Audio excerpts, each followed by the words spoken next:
नमस्कार मित्रों, आप देख रहे हैं यूपी किरण न्यूज खबर जनपद अयोध्या से। राष्ट्रीय श्रवण समाज की बैठक प्रेस क्लब में हुई संपन्न, जिसमें पार्टी के पदाधिकारीगण रहे मौजूद। उक्त अवसर पर पार्टी के पदाधिकारियों ने 2027 के चुनाव की बनाई रूपरेखा। आइए सुनते हैं क्या कह रहे हैं पदाधिकारी। और देखने को मिल रहा है अगर ब्राह्मण समाज है तो उनके साथ भी कार्रवाई होना चाहिए, चाहे वो ब्राह्मण हो, चाहे क्षत्रिय हो, चाहे लाला हो, चाहे यादव हो, चाहे वो जो भी हो, सब पर कार्रवाई होना चाहिए। वहाँ ये नहीं देखना चाहिए कि ये ब्राह्मण है, ये क्षत्रिय है, ये लाला है, यादव है। कार्रवाई सब पर होना चाहिए, क्योंकि ये हमारे क्या बोलते हैं आस्था के साथ, हमारे आस्था के साथ खिलवाड़ है।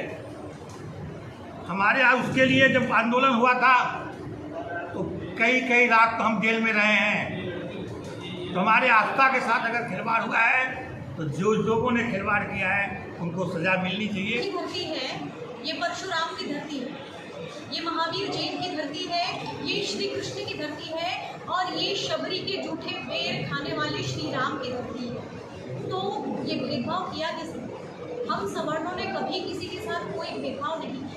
और रही बात हमारी सवर्ण पार्टी की, तो हर वो गरीब जो भुक्तभोगी है इस सरकार का, हम उसे सवर्ण मानते हैं, ये उसकी पार्टी है।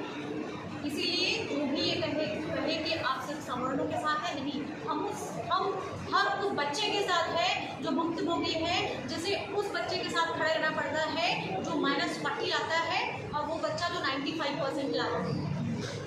तो हमारी जो सवर्ण पार्टी है, ये उन बच्चों के साथ खड़ी है।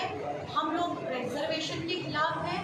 हम लोग गरीबी और गरीबों को साथ में लेकर चलना चाहते हैं।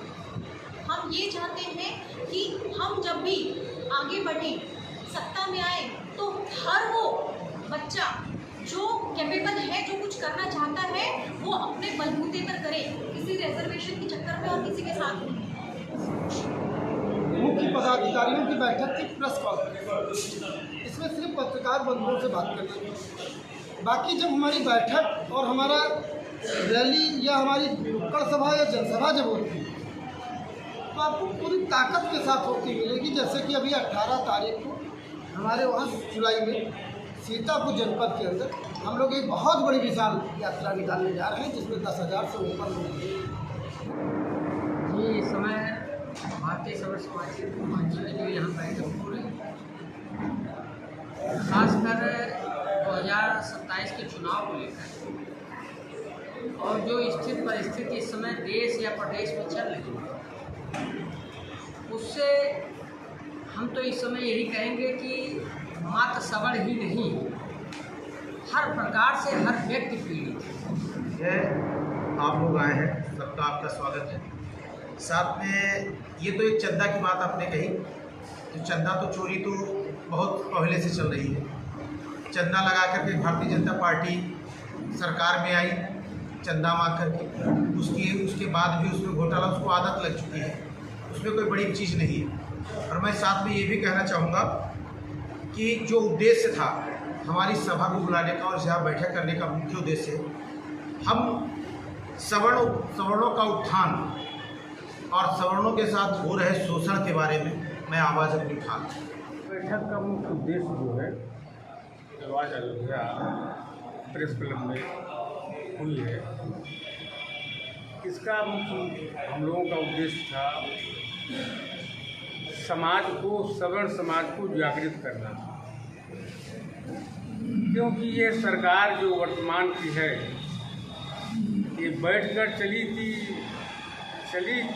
तो थी सवर्ण के नाव पर, और किनारे पहुंचते पहुंचते वो कमंडल में।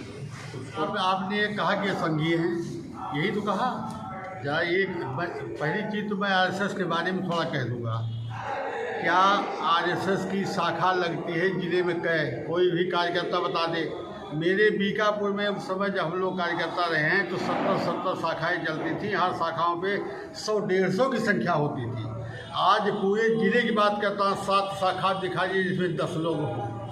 ठीक है, ये लिफाफे का संघ है। मौके पर लिफाफे में संघ है, लेकिन संघ जमीन पर कहीं नहीं। इस बात का मैं चैलेंज करता हूँ, मोहन भागवत जी ही जवाब दे रहे हैं।